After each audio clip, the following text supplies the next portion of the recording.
O sea, uno se pone a revisar tu carrera, poeta, narrador, editor, o sea, llegas también a la docencia. Empiezo en la docencia, ¿no? En realidad, claro, empiezas en la docencia y de ahí, digamos, vas Sí. ramificándote. Tu primer intento de docencia es justamente en el garaje de tu casa, ¿no? Gracias a una iniciativa que tuvo tu padre. Ese es un dato que muy pocas personas lo conocen, tan pocas que ni yo lo conocía. Eso me lo recordó mi hermana mayor, alguna vez haciendo la contabilidad de los años que llevaba como profesor, me dijo, estás omitiendo un detalle. Hubo unas vacaciones de verano que mi papá habilitó el garaje para que fuera un aula y frente a la casa había un pampón donde solían estacionarse carros y vivía una familia en condiciones muy precarias y mi padre nos dijo, este verano ustedes van a hacer sus vacaciones útiles enseñándoles a leer a esas criaturas que están al frente completamente desamparadas. Y lo tomamos con gran entusiasmo, mi hermana y yo tendríamos 14, 13 años, no creo que tuviéramos más. Y fue una experiencia linda. Yo no sé si alcanzamos a enseñarles a leer o no, pero sí los recibíamos en casa todos los días. Mi padre colocó una carpeta, una pizarra, y la pasamos muy bien. Yo recuerdo que cantábamos, hacíamos dibujos, en fin, fue una primera experiencia. Y luego, ya en la universidad, estudiando, creo que todavía estudiaba sociales o probablemente ya estudiaba literatura, eh, una amiga me pasa la voz para enseñar en un colegio. Yo me quedé un poco aterrado porque era un colegio de curas, pero fue una experiencia preciosa. Entonces, esa primera experiencia en un colegio religioso yo creo que fue muy enriquecedora para mí. Estuve 2 años en el Marista del Callao. Y a todo esto se me había quedado una frase que justamente dejé colgada en el anterior, y era que una vez le preguntaron a Stephen King, y a Stephen King, que era maestro de escritura creativa, lo pusieron en una encrucijada, le dijeron, ¿la docencia o la escritura? Y Stephen King responde, creo que magistralmente, para mí los mejores docentes son artistas. Ujú. ¿Coincides con esa opinión? Totalmente. Empezando por las artes escénicas, ¿no? Un buen docente es de alguna manera un buen actor, ¿no? Estamos frente no solo para ser mirados por los estudiantes, sino también para ser admirados por los estudiantes, de ser el caso. Y el escenario es exactamente el mismo escenario que presenta una obra de teatro, ¿no? Tienes el patio de butacas donde se sientan los estudiantes, que casi no tienen participación en la obra, están expectantes, atentos, observando lo que se realiza en ese espacio reducido que es el escenario. Y es un escenario vestido por una pizarra, ahora por un retroproyector, por una computadora, entonces tienes que desempeñar tu mejor papel, ¿no? Entonces, empezando por ahí, eres un actor, eres un artista, y eres un actor que importa por tu presencia, por la manera como te desplazas, cómo gesticulas, cómo miras a los alumnos, con el tono de voz, lo que es un actor, ¿no? Su cuerpo y su voz. Pero también es un artista en el sentido de que ha preparado una clase, ha pensado cómo plantearla de un modo que no resulte aburrida. Es decir, te conviertes también en el libretista de tu propia obra. ¿Un maestro nace o se hace? Creo que la labor de un profesor es muy compleja, no siempre totalmente valorada por la sociedad, porque creo que por un lado tiene que mantenerse actualizado en los contenidos, ¿no? Aunque ahora los contenidos los podemos encontrar en distintos medios, pero el profesor tiene que saber dónde, cómo encontrarlos, pero también cómo procesarlos, analizarlos. Tiene que saber también diferentes actividades o estrategias para llegar al estudiante, y también tiene que conocer a los estudiantes. O sea, los estudiantes en teoría, digamos qué características tienen los niños, los adolescentes, los jóvenes, de acuerdo a la psicología, pero también a cada grupo, ¿no? Uh-huh. Y poder conocer a tu grupo, cuáles son sus expectativas, sus necesidades, sus experiencias, porque todo eso es como parte de la base sobre la cual van a desarrollar sus nuevos aprendizajes. Énfasis en eso, desarrollar itinerarios de aprendizaje. ¿Sabes por qué? Porque siento que a veces hay una perspectiva muy reduccionista por parte de la sociedad a creer que la labor de profesor empieza y acaba en el aula. Y el docente, me parece que todavía en la sociedad latinoamericana es visto como una de las profesiones que es menos pagada, más maltratadas y que recibe los peores maltratos sociales cuando en realidad es el eje de la transformación social. Y eso me parece bastante triste. Eso es terrible. La docencia es una de las profesiones probablemente más hermosas que hay. Porque así como, por ejemplo, un agricultor cultiva la tierra y de la tierra comemos, el docente lo que hace es sembrar las semillas para cultivar tu personalidad, tu talento, tu alma, como quieras llamar a la interioridad que tenemos, de la cual lo que nace es quién eres. Un buen docente hasta te puede dejar valores que en tu casa no te dejaron. Por supuesto. Y hay ingenio, hay creatividad, pero sobre todo es amor, disposición de servicio. Y es una lástima que los estados no inviertan en educación cuando probablemente es aquello que va a garantizar de mejor manera el futuro. Y hablando de futuro, yo no esperaría una nueva pandemia para reaccionar como sistema educativo o como docente, porque lo que se nos viene ya está instalado.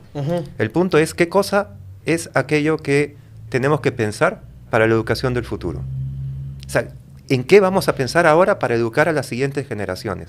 ¿Vamos a enseñar los mismos cursos?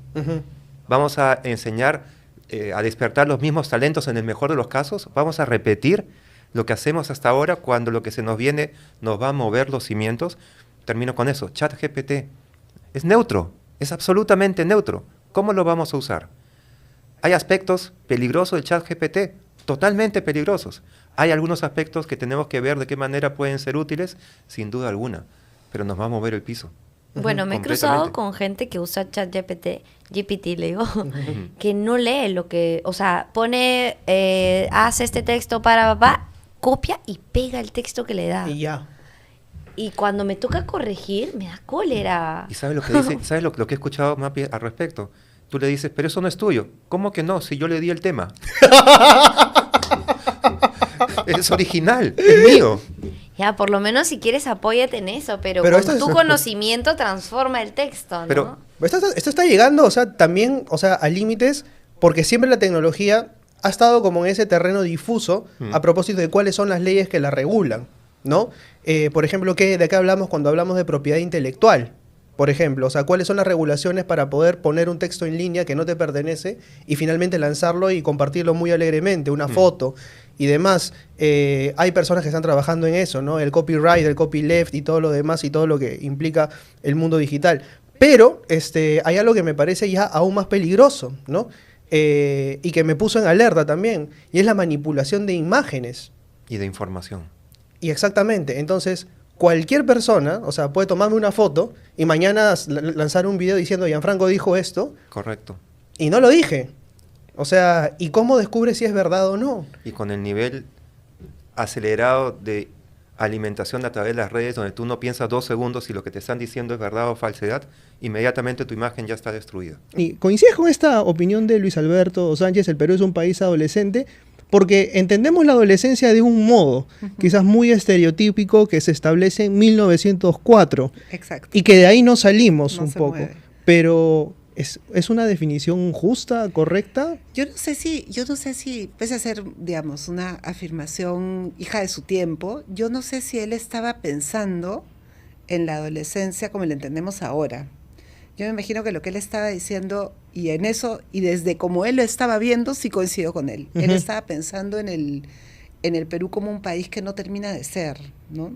Que no termina de romper sus cadenas colonialistas y asegurarse un lugar en el mundo adulto, ¿no? Creo que desde ahí era donde él estaba hablando. No creo que estuviera pensando cómo entendemos la adolescencia ahora, que no es algo que no es, ¿no? No es una etapa para después. Es una etapa en sí misma, es una etapa con su propia lógica. Mucho de lo que se ha, yo diría, hecho mal en el trabajo con adolescentes es el no pensarlo como una etapa que tiene su propia naturaleza y lógica, necesidades, sino como estos pequeños adultitos incompletos, ¿no? Que hay que esperar a que ya pues se ajusten y sean lo que tienen que ser, ¿no?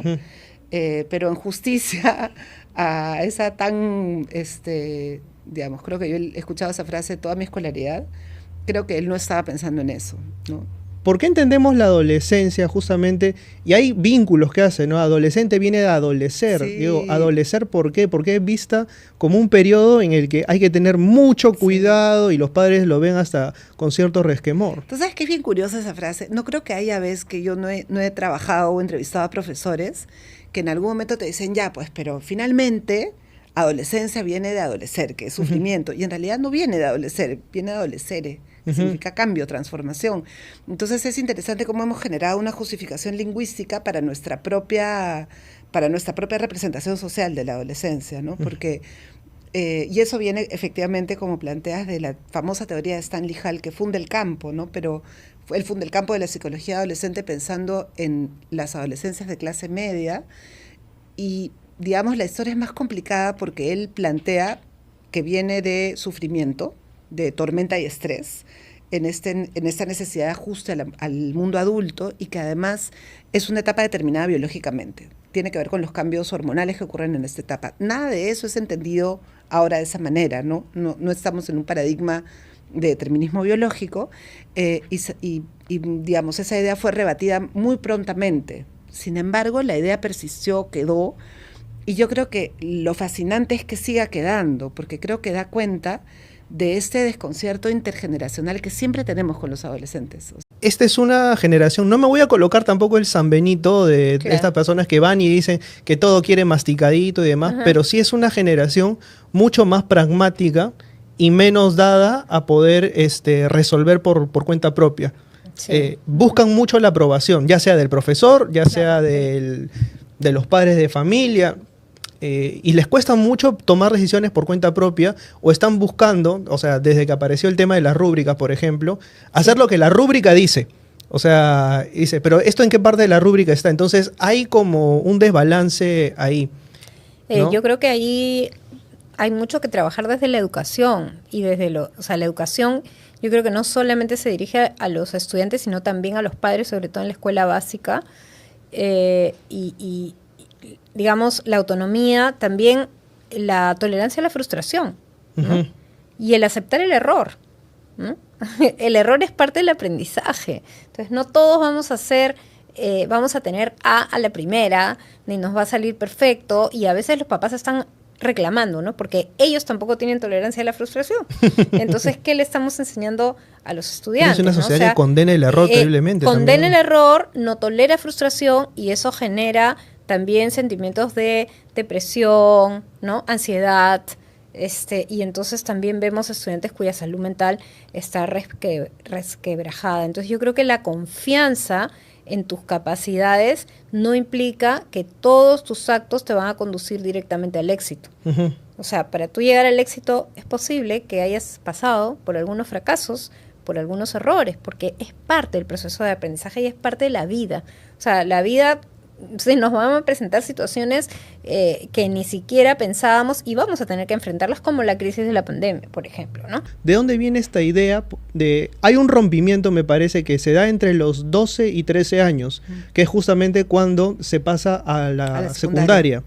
Y en este cambio se asume que hay una adultización del adolescente, como que ya, madura, de una vez. Y no es tan así, ¿no? Es más, yo diría que una de las cosas que hemos encontrado es que hay una tendencia a construirlos como más grandes de lo que son. Y en eso también nos distanciamos de muchas teorías psicológicas que explican a la adolescencia, porque más bien nosotros les preguntamos a los chicos y chicas qué era para cómo recordaban sus etapas anteriores y el ser adolescente, y a diferencia de lo que el sentido común establece, que es pues es una etapa de libertad, es una etapa... Para ellos pierden, ellos sienten que crecer implica perder ese trato cálido que tenían en la niñez, perder la posibilidad de ser cuidados, de ser sostenidos, y que ahora más bien lo que diría el sentido común de la adultez, y que ahora ellos estaban a cargo. Ellos tienen que estar a cargo de hermanos menores, de abuelos, de la actividad familiar, de la cabina de videojuegos que tienen en su casa, o del parte del trabajo agrícola. Ellos tienen que encargarse, y además se tienen que encargar de su proyecto de vida. Entonces aparece esta sensación de estar a cargo con chiquitos de segundo y secundaria, ¿no? Entonces sí es complejo. Creo que parte de lo que no terminamos de, digamos, esto tiene condiciones materiales estructurales, ¿no? No estamos hablando de un contexto de afluencia, nosotros hemos ido a lo que representa el sistema público típico, ¿no? Y en ese sistema público típico hay un crecimiento acelerado, ¿no? Y claro, comparten estas responsabilidades que muchas veces son parte de lo que de las responsabilidades que los cuidadores tendrían que tener, porque finalmente cuidar a sus hermanos menores no tendría que ser su responsabilidad, ¿no? Y no estoy hablando de labor de cuidado tipo saca a tu hermana al parque un ratito, ¿no? Sino de esperar a tu hermana a la salida, encargarte de ella hasta las 10 de la noche y luego tú irte a estudiar inglés con el corazón acá porque la dejas sola por media hora hasta que lleguen tus padres. Entonces tú supervisas tareas, le preparas el almuerzo, ves que se baña, la acuestas, eres un cuidador, ¿no? O sea, con ese nivel de responsabilidad. ¿Estamos hablando de que se queman etapas? Yo creo que las etapas no se queman, o sea, lo que se hace es que se viven de otras formas, ¿no? Se adelantan preguntas, se adelantan procesos, pero el mismo término se adelantan es complicado desde la psicología cultural porque partimos de la premisa de que las etapas se constituyen en relación con el contexto cultural, ¿no? Entonces, lo que tenemos, creo yo, es una vivencia muy particular de la adolescencia que se vuelve compleja porque al mismo tiempo existe este discurso del adolescente libre, explorando, saliendo de sex education, de Glee, de otro planeta, ¿no? Entonces todo eso también es lo que ellos quieren ser, interactúa con ellos, ¿no? Entonces encuentran espacios donde eso sí ocurre, ¿no? Encuentran espacios de exploración en los amigos, por ejemplo. Valoran su escuela, que para lo poco que les ofrece la escuela, la valoran como un lugar casi sacralizado, ¿no? Porque es el espacio donde ellos son, mucho más, en un espacio de contención y mucho más libres, ¿no? Pese a que en términos del proyecto de vida reciben poco, ¿no? Sí, mencionaba este tema de quemar etapas porque es el término coloquial con el que muchas personas se refieren y hacía el match con algo que tú habías dicho justamente en esto. Aula Abierta era el proyecto. Aula Abierta se llama. Aula Abierta, o sea, vayan a verlo, o sea, tiene charlas espectaculares. Está en la página web de la PUC. Así es, y también en el canal de YouTube de la PUC, dicho sea de paso.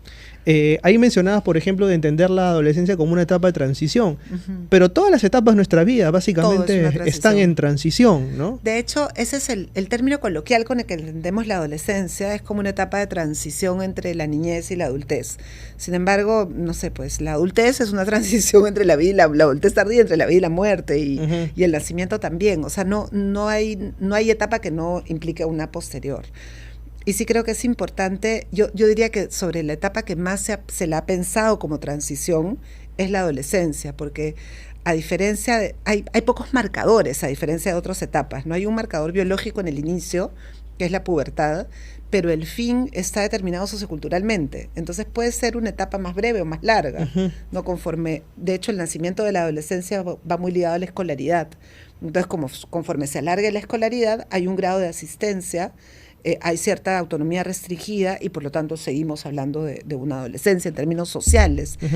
Los procesos cognitivos sabemos que son, digamos, todo el desarrollo cognitivo es más largo que la escolaridad, ¿no? Y va hasta algunos años de los estudios postsecundarios, pero también ese proceso interactúa con el entorno. Entonces, es difícil ponerle un marcador, digamos, hacemos medias, ¿no? De cuando pensamos que esta concluye, pero efectivamente, si bien es a la vez que una transición, es una etapa que vale contemplar, no respecto a ese adulto imaginario que tenemos, que quisiéramos tener, ¿no? Porque la adultez también como etapa de desarrollo es otro rollón, ¿no? Sino respecto a cómo están siendo estos adolescentes, porque creo que a diferencia de otras etapas, y eso es lo que nos llevó a estudiarla y lo que resulta problemático, es una etapa profundamente invisible. La miramos desde los lentes de la cultura pop, y tenemos esta relación de amor-odio con la adolescencia, ¿no? Donde al mismo tiempo que van a ser los que van a transformar esta realidad y cada vez que hay una crisis política decimos ¿dónde están los jóvenes? Y tampoco distinguimos adolescente de joven. Y por otro lado, y ponemos mucho sobre ellos como los salvadores de lo que viene, y al mismo tiempo son este desastre, ¿no? Que son, pues, que nos preocupan, que no los entendemos, porque ahora los jóvenes y ahora pasa. Entonces, estamos siempre cargados de lentes distorsionados que, bueno, fuera están en nuestra sobremesa familiar, están en la política pública, están en la formación docente, están en los manuales de crianza. Si tú vas, pues, tú que conoces todas las librerías de nuestro país, si vas... No sé si todas, pero por ahí... Si también soy adolescente en ese sentido. Estoy descubriendo mi identidad, quiero saber a qué librería pertenezco, ¿no? Si vas a una sección que estoy segura que no es la parte para nada fundamental de tu identidad, que es la sección de autoayuda, vas a ver que ahí aparece una locura de cantidad de libros hechos para apoyar a padres y madres en su proceso de criar un hijo adolescente, ¿no? Entonces, socorro, tengo un hijo adolescente, sopa de pollo para el alma de la mamá del hijo adolescente, chocolate caliente, claro, y hay toda esta patologización de la adolescencia. Como si fuese un problema, Como ¿no? si fuese un problema, como si fuese una etapa donde existe una condición clínica que los defina a todos, ¿no? Y hay que resolverla. Entonces, eso es problemático, porque seríamos la peor especie si tuviéramos una etapa con esas características, ¿no? Y muchas veces viene de casa. Porque el asunto de éxito o fracaso también tiene que ver con lo que tus padres esperan de ti. Totalmente. Y cuándo trasladan a ti, y hasta qué punto trasladan en ti las expectativas que tienen ellos. Una anécdota un poco intimidante es cuando estaba en la dirección de estudios de la Facultad de Estudios Generales Letras, ya hace un tiempo, y un padre fue a quejarse conmigo, con su hijo al costado, preguntándome por qué la universidad había cometido el error de permitir que su hijo estudiara literatura. ¿Qué? Sí, en verdad. El error, perdón, a ver, sí, reprendemos eso. El error de que su hijo estudiara literatura. Así es. Así es. Entonces yo lo miro al padre que estaba con el hijo al costado, estudiante en ese caso, y el padre me mira fijamente. ¿En qué momento esta universidad se ha permitido que una persona estudie literatura? No, señor, es una carrera que existe y su hijo es el que ha apuntado al momento de matricularse que quiere estudiar literatura. O sea, la universidad le puso un arma al hijo y le dijo, tú te inscribes por literatura. Pero vamos. Sí. El arma era el padre. Claro. El arma era el padre, porque lo miró al costado, el hijo estaba con la cabeza abajo, entonces el padre entendió muy rápidamente que era su hijo el que había escogido.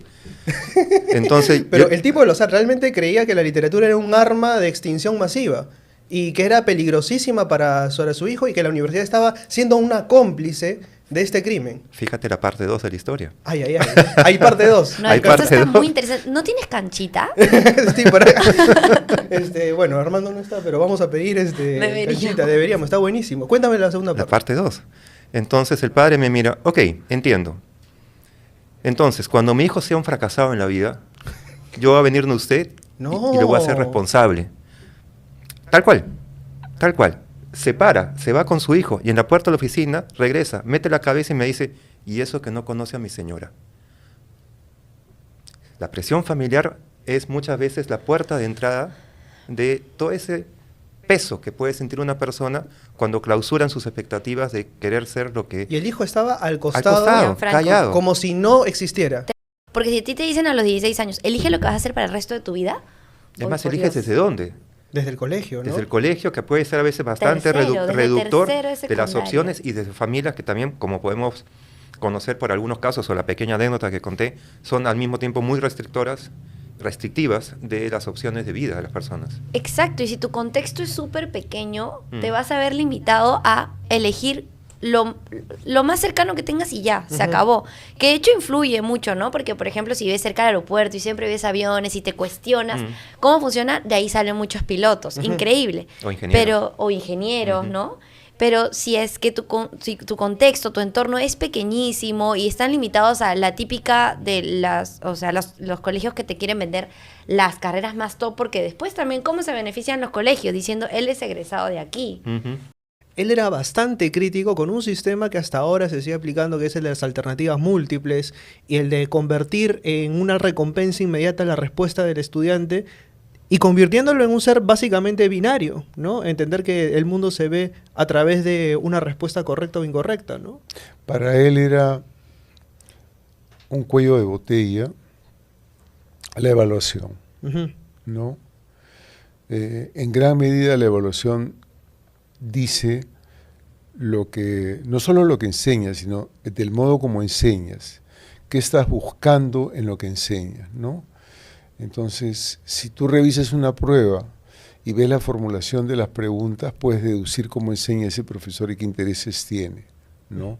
Qué cosa debe quedar de una lección. Y él ponía mucha atención en en la evaluación. Por ejemplo,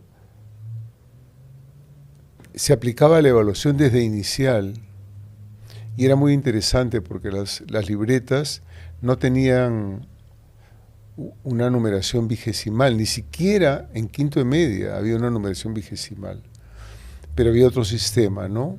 Bien, muy bien, y siempre con recomendaciones, observaciones del tutor, pero en inicial era sumamente interesante porque había una evaluación del propio estudiante, de la propia criatura, tenía círculos y tenía que pintar los círculos de acuerdo al calificativo que tenía, ¿no? Soy muy travieso, un color, ¿no? Atiendo a mi profesora, otro color, ¿no? Entonces había una evaluación del propio estudiante y había una evaluación del salón, ¿no? Por encima incluso del criterio del profesor o de la profesora. Entonces era una manera de ir construyendo una autonomía de parte de los estudiantes, ¿no?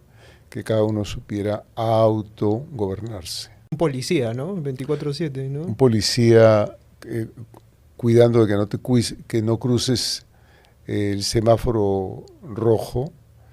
Basta que esté el semáforo para que sepas a qué tienes que atenerte, ¿no? Pero bueno, el desmadre que tenemos en el Perú hoy demuestra que no hay ningún tipo de autogobierno, y es ni de autocrítica. Y es a lo que se aspira contradictoriamente, ¿no? Porque justamente es visto al profesor como casi este policía del aula, al mismo tiempo se exige autonomía y al mismo tiempo se exige juicio crítico. O sea, son tres cosas completamente diferentes que se contradicen entre sí y que al mismo tiempo llevan pues a resultados como los que tenemos, ¿no? No quiero ser despectivo, pero a veces no es un policía, sino hasta un guachimán, el profesor, ¿no? Me parece que no ocupan un lugar tan importante como es la enseñanza, ¿no? Un profesor debe tener márgenes que le permita trabajar con criterios propios también. Tiene que ver con cómo te sitúas tú frente a las matemáticas y los números en el colegio. Y muchas veces se decide ahí o se decanta ahí por dónde puedes ir. Y los que no hemos sido buenos en números, como que nos empujan hacia las letras, ¿no? Sí, ¿no? Como que el mundo se divide en los buenos en matemáticas y los demás.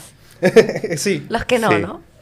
Sí, sí. O, como dicen otros, los cuadriculados y los rayados. O como dirían los prisioneros, el baile de los que sobran. No, pues, no seas malo. Las letras no sobran, pues. Pero para algunos sí, ¿no? Para algunos sí, pero complemento con lo siguiente. Cuando uno va para las letras, hay carreras de letras que no despiertan sospecha. Por ejemplo, si qué buena esa. si a uno le gustan las letras y no eres tan bueno con los números y te decantas, por lo tanto, por tus simpatías o aversiones, lees un poco, entonces vas para derecho. Y hay un montón de gente que va para derecho y no les genera ningún tipo de incertidumbre porque Un abogado, la pues, carrera del abogado obvio. tiene prestigio y tiene una ruta relativamente segura. Otra cosa son las letras cuando, por ejemplo, mi caso, uno va a la universidad, uno entra a la universidad, uno se matricula en Derecho, uno está un tiempo estudiando para Derecho y decides, no. Ese fue tu caso. Ese fue mi caso. Te encantaste por filosofía. Me decanté por las humanidades en general.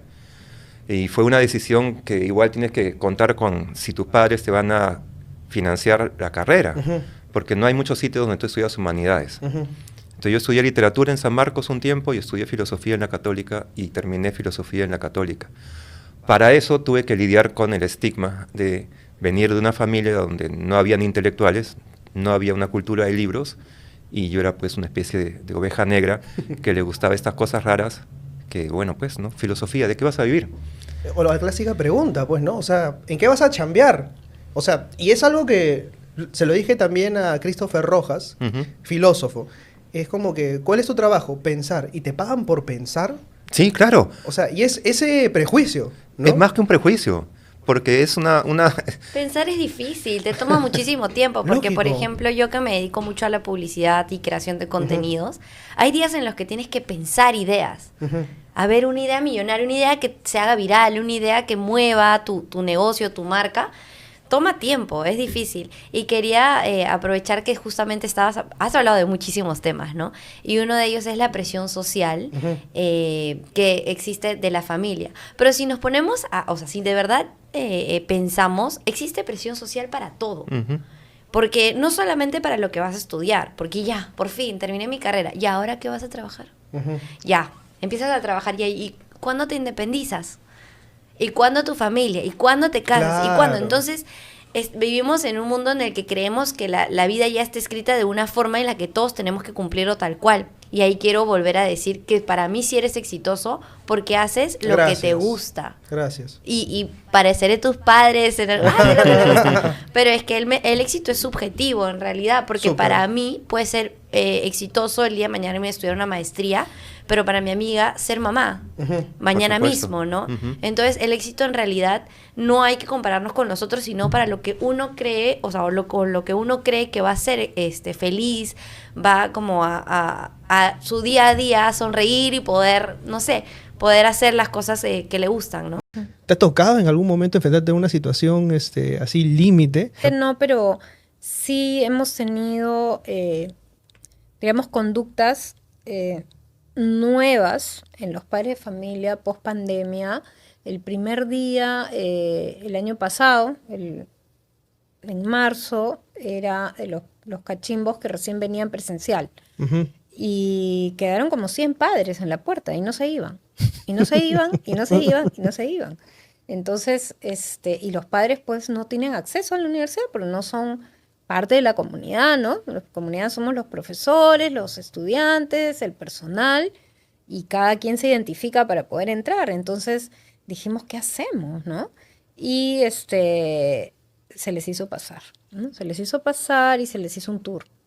Y de ahí se instaló como que los lunes de padres y familia, ¿no? Entonces los padres que querían venir a conocer la universidad venían y se les daba una bienvenida y un tour por la universidad. Yo creo que, yo no sé si es un tema de la pandemia, si es un tema generacional, si es la ciudad de Lima, que es una ciudad grande, insegura, pero sí nos encontramos con estudiantes cuyos padres les dan menos autonomía de la que teníamos antes, ¿no? Años anteriores, y yo creo que eso habría que estudiarlo a mayor profundidad, ¿no? Creo que hay muchos temores, pero creo que como ciudadanos tenemos que ayudar a los estudiantes, adolescentes tardíos, jóvenes tempranos, a progresivamente ser autónomos, ¿no? Porque mi padre y mi madre no van a estar toda la vida para solucionarme los problemas, y cuando lleguemos, o sea, nosotros recibimos a los estudiantes para formarlos como ciudadanos y como profesionales, ¿no? Como personas integrales, pero nuestro compromiso con la sociedad es darle un certificado de que es un profesional. Este profesional tiene que ser autónomo y tiene que ser, digamos, solvente, ético y exitoso, ¿no? Ese es nuestro compromiso. O sea, cuando la universidad le entrega un certificado a un estudiante, es que ese certificado debe, digamos, validar que el estudiante puede valerse por sí mismo. Entonces tú te imaginas que el primer día el papá lo puede acompañar todo, pero nosotros tenemos que ayudar a una autonomía progresiva, ¿no? Y en ese sentido incluso se han hecho charlas para padres, o sea, ya la universidad está parcialmente, sobre todo en el primer año, haciendo algunas actividades con los padres, pero hay mucha presencia de los padres, es como que la pubertad se hubiera extendido, ¿no? Uno exige o le exige demasiado al profesor sin tener en cuenta el marco en el cual está inmerso él, supongamos. Un profesor para cultivarse necesita tener acceso a libros que están fuera de la cesta básica, necesita poder ir al teatro, necesita poder ir al cine, necesita tiempo para ocio, y al profesor lo acribían a trabajo administrativo, a trabajo facultativo. Hay una especie de estrechez en la cual muchos padres de familia le piden al profesor un resultado casi de fabricación, en el cual él tiene que hacer de su hijo tal o cual cuestión. Y digamos que hay un choque tremendo en el cual, como tú dices, el profesor se convierte en una pieza intercambiable en el cual el sistema lo orilla a que sea básicamente fusible y que no sea un elemento que genere cambios significativos. Y no lo genera porque tampoco está dentro de sus posibilidades poder hacerlo, ¿no? Entonces es, digamos, toda una conglomeración de hechos que terminan determinando esto, ¿no? Claro, todos esos laberintos que has señalado tú conducen al cuarto del tormento, ¿no? Como existía antiguamente en las mazmorras, ¿no? Yo creo que es una verdadera mazmorra eso, ¿no? Porque estás obligado a actuar de un modo como no eres, como no sientes la educación, pero para garantizar una educación libertaria de calidad necesitas formar a los profesores. Y para formar a los profesores necesitas profesor, como dice Daniel Pennac, primer requisito para ser un buen profesor, dormir bien. Parece una frivolidad, pero un profesor necesita descanso. Dormir bien en el sentido que no te acuestes pensando en que tienes 1000 cosas que hacer, que tengas un sueño tranquilo, reparador, porque el nivel de exigencia física es enorme también en el profesor. Pero también necesitas tiempo para cultivar tu cuerpo. Eso lo dice hasta una de estas intelectuales que te mencionaba del siglo XIX, ¿no? Que aboga en favor de la inclusión del curso de educación física en las escuelas de señorita, porque había una serie de mitos con respecto a que uno podía sufrir, una muchachita podía sufrir un desgarramiento o adelantar una menstruación, ¿no? Entonces ella aboga porque se incluya la educación física y se creen gimnasios en los colegios femeninos, ¿no? Un profesor tiene que tener tiempo, porque el tiempo que nosotros dedicamos para leer requiere cierto nivel de ensimismamiento, pero también cierto nivel de ensoñación, ¿no? Muchas veces, como lectores que somos, o lectoras, a veces nos quedamos colgados en una frase, en un párrafo, y inconscientemente desvía la mirada y hay algo en tu interior, una especie de proyector, que cada uno proyecta la película que más siente, que más gusta de lo que estás leyendo, ¿no? Eso hace que la lectura sea un ejercicio también en gran medida individual y recreativo, ¿no? Necesitas tiempo para ir al cine, al circo, al teatro, a la feria, ¿no? Tener cierta capacidad de información para saber que se avecina un festival de cine o un festival de circo o una presentación de un libro, ¿no? Tener facilidades para ingresar. En la época que pertenecía al Comité Consultivo de la Cámara Peruana, proponía que el ingreso de los profesores y profesoras a la feria fuera absolutamente gratuito y que además hubiera siempre la atención al profesor, ¿no? De subrayar que el principal invitado a la Feria del Libro era el profesor. Es por excelencia, como vengo diciendo hace años, nuestro agente cultural de una sociedad, ¿no? Es el que lleva el libro, es el que lleva el conocimiento, y si el conocimiento está en la web, es quien lleva la reflexión, el pensamiento, la crítica, que es una manera de moldear el conocimiento, ¿no? Entonces la tarea del profesor es múltiple, pero va por el lado intelectual. El profesor es un intelectual, es un trabajador intelectual, pero además es un atleta, porque tiene que estar en óptimas condiciones. Una maestra de inicial es súper pilas. El físico que ¿no? tienen que Tiene tener. un físico y una resistencia, ¿no? Y además tiene que ser medio estoico, porque después de tanto golpe que recibe, tiene que tener la resistencia al día siguiente de ir con su mejor cara, ¿no? Y no arrastrando los pies, que lo que ofrece es una imagen de desaliento a niños o jóvenes que se están formando. Ese maestro, y volviendo a una pregunta inicial, de la medida de qué manera hay algo también de histriónico en el papel del profesor, esa imagen que ve un niño o un adolescente de su profesor es una especie de transferencia que está haciendo de la imagen que va a formarse como adulto, ¿no? De algún modo un profesor se está postulando como un modelo para un niño, una niña, un adolescente, en fin. Y en tiempos en los cuales hablamos de lectura y de sugerencias, el principal actor en ese sentido es el profesor. El profesor debería ser el primer lector. Y vemos que en el marco actual, o sea, un docente, por las cargas que tiene, por todo lo demás, es quizás o sea, no diría que el menos lector porque hay excepciones, pero cada vez están leyendo menos y está automatizándose más, ¿no? Como tantas cosas son paradójicas y hasta a veces reprochables, ¿no? Sacralizamos la figura de Don Quijote, ¿no? No solamente es el gran monumento de la literatura española, sino que todos quisiéramos ser tan soñadores, tan quiméricos, tan utópicos, finalmente tan lectores como el Quijote.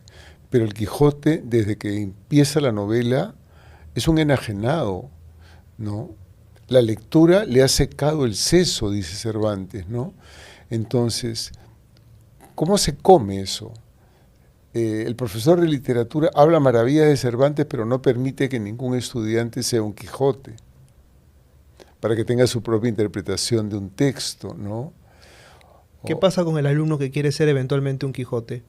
¿Mm? ¿Qué pasa eventualmente con un alumno que quiere ser eventualmente un Quijote? Seguramente no se le va a permitir, me parece, ¿no? No se le va a permitir, porque Quijote recupera la cordura después de vivir 1001 aventuras, ¿no? Y vivir 1001 aventuras con un sujeto que tiene al lado, que es prosaico, grosero, o sea, es la representación más tosca de la realidad, ¿no?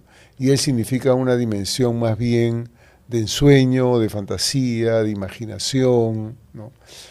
¿Celebramos a ese personaje o reprochamos un personaje así? ¿No? Pongámonos de acuerdo. Enseñamos un curso de arte o un curso de literatura y hablamos de un Gustavo Adolfo Bécquer, por ejemplo, pero no permitimos que ningún estudiante sea así, ¿no? O, en fin, se puede hablar de casi de cualquier escritor, ¿no? Casi de cualquier escritor, ¿no? Que son estos personajes que van caminando por el mundo de manera oblicua, ¿no? Aquellos que no tienen una conducta o una postura que vaya en el mismo sentido de todos, ¿no? Es que me quedo pensando en varias cosas a partir de lo que me estás mencionando. Y claro, pues, ¿no? Eventualmente, cuando uno dice debemos exigir y enarbolar la bandera del plan lector porque la lectura es un placer. Y evidentemente, y aquí cito otra vez más a Daniel Pennack, justamente en Como una novela, la lectura literaria, al menos, es un placer adquirido. Es un placer que se construye, porque todos leemos eventualmente. Para empezar, el ser humano, y esto lo ha demostrado la neurociencia, no tiene el cerebro programado para leer, ¿no? Por eso es que es una de las actividades que tarda tanto en el ser humano. 5 o 6 años necesitamos estar en el mundo para recién aprender a leer, ¿no? Claro. En cambio, el habla sí. Tú no vas a la escuela para aprender a hablar, lo aprendes en la casa por imitación. Pero la tarea de la lectura es una tarea que encomendamos a la escuela y a un especialista en la escuela, que se pasa 2 o 3 años enseñando a leer, que cuesta un trabajo enorme. Y decía, ¿cómo se alegran los papás y las mamás? Es como si nuestro hijo hubiera conquistado la luna, ¿no? Pero el entusiasmo se termina ahí, porque queremos que aprendió a leer, estupendo, pero ¿qué hacemos después para que siga leyendo? Casi nada. Y más bien la lectura de ficción o de cualquier otro tipo es vista hasta con sospecha, ¿no? Claro, se convierte en un escollo, ¿no? Porque es peligroso. Pero claro, ahí vemos otra vez, ¿no? Cómo es que la lectura se transforma en un fin utilitario y no en un fin cognitivo, que te puede llevar a bastantes cuestiones, ¿no? Se ha hecho una encuesta enorme que ha tomado varios años, 2 o 3 años, si no es un poquito más, que es la primera encuesta que se va a publicar, me imagino, muy pronto, a nivel nacional. Y es interesante porque, por ejemplo, el porcentaje mayor de gente que lee, y no me sorprende a mí, es por obligación, ¿no? y hay un porcentaje no tan despreciable de personas que leen por placer. Ahora, tenemos todo el derecho de dudar, ¿no? Qué tan ciertas son esas respuestas, pero yo no encuentro tanta gente como quisiera, yo no encuentro tanta gente como hubiera querido el plan lector, que se lea por placer.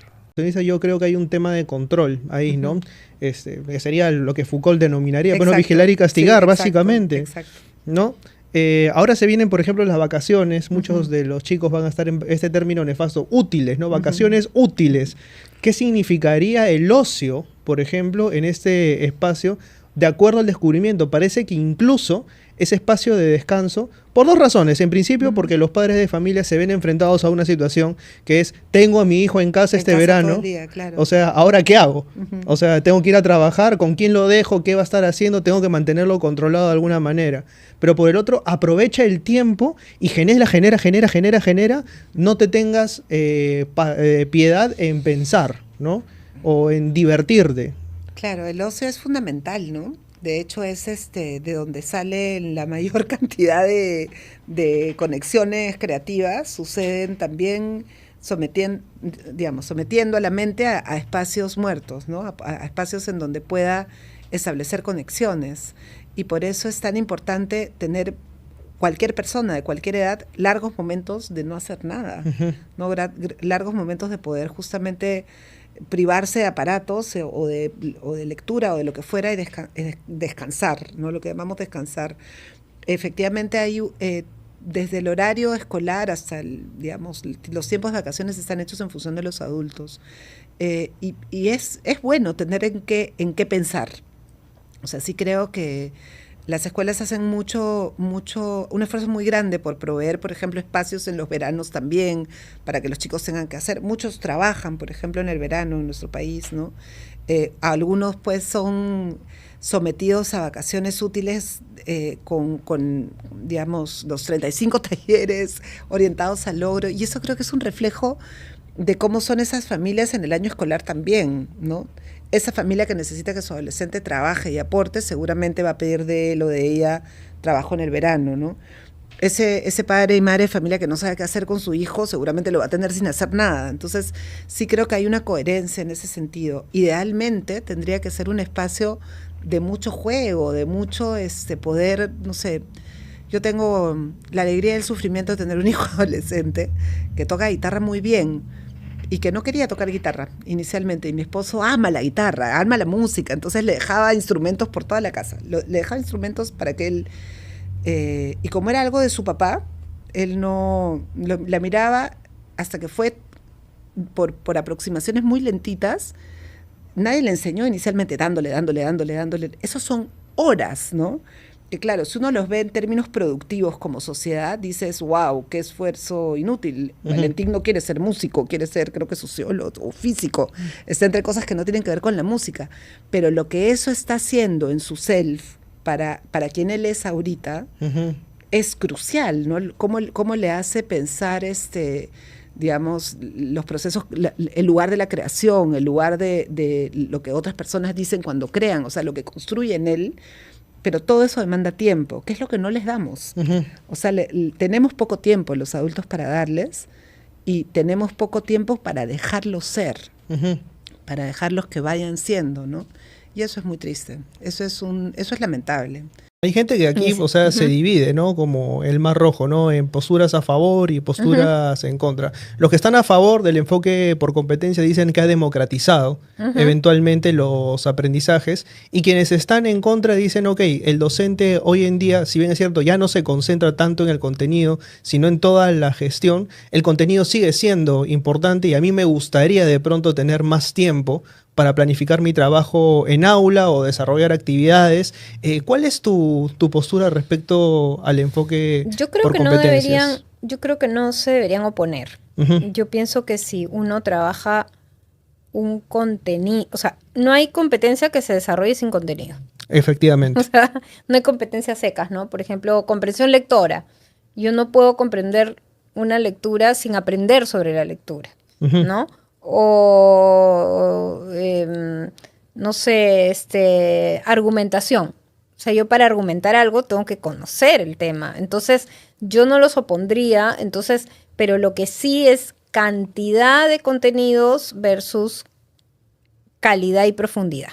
Entonces, para mí, un enfoque por competencias te ayuda a, tienes que podar de alguna manera la cantidad de contenidos y esos contenidos deberían ser asumidos de manera profunda, ¿no? Y desarrollar las capacidades de pensamiento, de análisis, síntesis, evaluación, qué sé yo, sobre estos contenidos, ¿no? Y buscar también soluciones, o sea, no solamente aprender a nivel cognitivo, que es muy importante, no solamente a nivel de pensamiento, sino también de acción.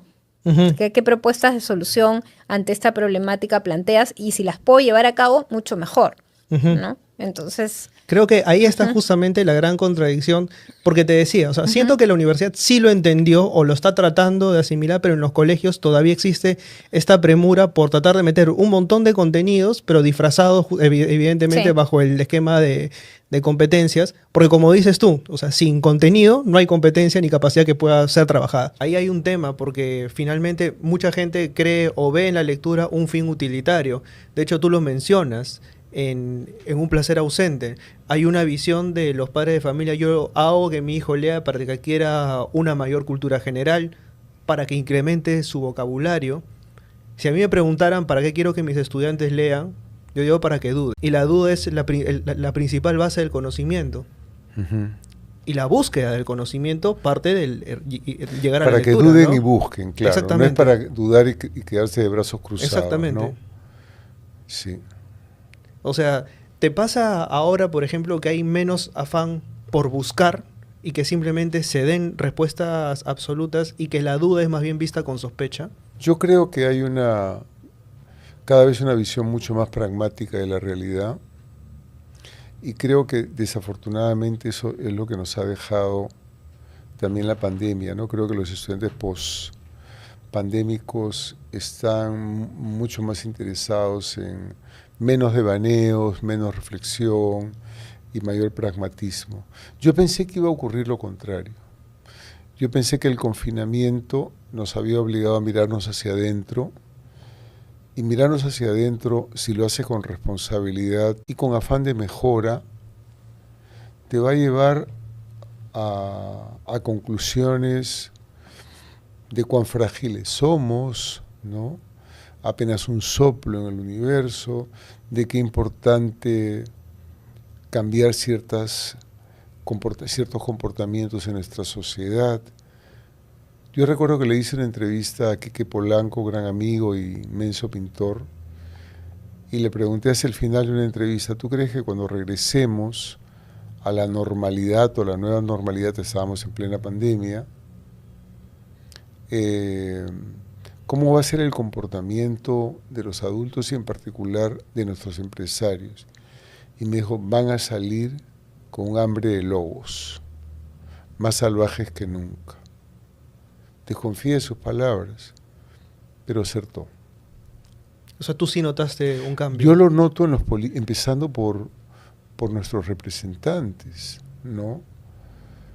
Una presidenta que tiene sobre sus espaldas varias decenas de muertos, y antes que pedir perdón y acelerar las investigaciones, prefiere irse al Vaticano por una bula papal, por algún privilegio o limpiarse la cara, me parece una desvergüenza, ¿no? El papel de una congresista, ¿no?, que ocupa la mesa directiva, fallece un congresista y su duelo es ir a parrandearse. Ya para terminar, nosotros estamos en una situación crítica. O sea, a propósito de lo que viene pasando con la SUNEDU, con las universidades, justamente a propósito de esto, ¿no? O sea, ¿de qué hablamos cuando hablamos de educación superior? ¿Cuáles son los requisitos mínimos que deberían cumplir? Yo siento que el Perú tiene una gran deuda en investigación y la va a seguir teniendo. Probablemente, lamentablemente, durante muchísimo tiempo. Somos uno de los países que menos investiga. Ustedes lo comprueban cuando hacen su tesis, los papers que encuentran: Argentina, México, Colombia, Chile. Diego Portales y paramos de contar. Entonces, ¿qué pasa o qué es lo que necesitamos para apostar a una educación de mayor calidad y finalmente llegar a la investigación, que es lo que tanto queremos? ¿Por qué no se invierte en investigación? Esa es una buena pregunta. ¿Cuánto tiempo tenemos? Porque esto puede dar para largo. ¿Por qué no se invierte en educación? Yo creo que se invierte en educación. El punto es qué cosa esperas de esa inversión. Si lo que tú esperas es maximizar tus ganancias con la educación, yo respeto que el sector privado se meta en la educación y que la educación pueda ser vista como un negocio también, pero háganlo bien, que no sea solamente un asunto de cuánto más puedo yo sacar de dinero de la inversión, cuánto más va a crecer en estudiantes. Tengo 100.000 ahora, que sean 200.000 el próximo año. No se trata de crecer en números, a cuántos más los puedo meter en la universidad. Se trata de ver cuál es la función que cumple la universidad, por ejemplo, la educación en general para la sociedad. ¿Qué es aquello que cumple? Cumple con generar saber, cumple con generar buenos profesionales. ¿Qué necesitas para ambas cosas? Un buen sistema educativo que le dé lo mejor a las personas y que no las engañe en el proceso. Para que no las engañe, necesitas una regulación. Necesitas un sistema que pueda regular. Y por eso es fatal lo que ha pasado con la SUNEDU. Si la SUNEDU no regula, entonces ¿para qué está? No se trata solamente de tener un escenario formal para que las cosas funcionen más o menos. Se trata de, en verdad, de fiscalizar si las universidades están cumpliendo con su finalidad educativa. ¿Lo tenemos ahora mejor que antes? Yo creo que no. Entonces ahí hay un tema de amenaza, de incertidumbre para el futuro. Preguntaste por la investigación y de manera cortita. Para que haya investigación tiene que haber un cultivo de las ciencias básicas y de las ciencias humanas. Si tú no despiertas amor por el saber, no vas a generar investigadores. Porque una buena investigación, ¿dónde comienza? Comienza con una buena pregunta. ¿Qué necesitas para una buena pregunta? Curiosidad intelectual. ¿Cómo la despiertas? Pensando, creyendo que es necesario, creyendo que es importante y no solamente recibiendo sin mayor filtro la información que recibes de afuera. Porque con tanta información ahora, quien tiene claridad, tiene el poder. Y esa claridad no la tenemos porque consumimos información indistintamente. Entonces tenemos que formar desde el comienzo a los estudiantes para que tengan esa disposición para aprender, esa disposición por querer saber. Lo demás viene si es que también hay recursos económicos para la investigación. Termino. Recurso económico para la investigación es mucho dinero. Y no todas las universidades, sobre todo cuando quieren maximizar ganancia, van a invertir de verdad en investigación. Lo que van a hacer es comprar firmas de investigadores de afuera para que aumenten el registro de personas que publican bajo el logo de la universidad, pero no generan generación de investigadores. Grandes revelaciones en el programa de hoy. ¿Qué carrera van a escoger las personas que nos están viendo? ¿Qué carrera escogieron? ¿Y qué expectativas tenían y qué expectativas tienen aún hoy? Preguntas que nos hacemos al término de este programa que ha estado genial. Muchísimas gracias, Mapi. Muchísimas gracias, Julio, por estar. Muchísimas gracias a ustedes que nos están viendo en este momento en vivo por YouTube, por Facebook y si están en diferido también por Spotify en una versión especialmente editada. Nos estamos viendo el próximo viernes a la misma hora por el mismo canal y lamentablemente con el mismo conductor de la misma carrera. Chau, chau.